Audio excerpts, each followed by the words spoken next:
dami mong sugat. Nabugbog ka na ni Papa. Alam mo, napanood ko sa online. Pinadala ng Tio Joseph mo. Ang galing-galing mo kumanta.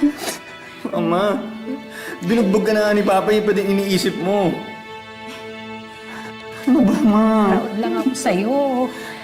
Tsaka, sinisekreto ko yun sa Papa mo.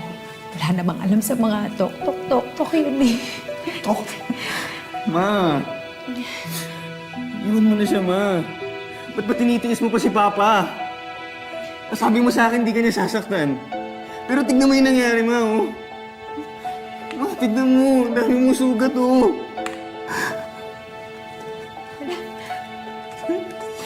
Ay, alam mo, nasobrahan lang ng inom yung daddy mo. Hindi, Ma. Hindi sa inom yun. Ugali niya yun, Ma. Ganyan ginawa niya sa akin, Ma, di ba? Binugbog niya ako.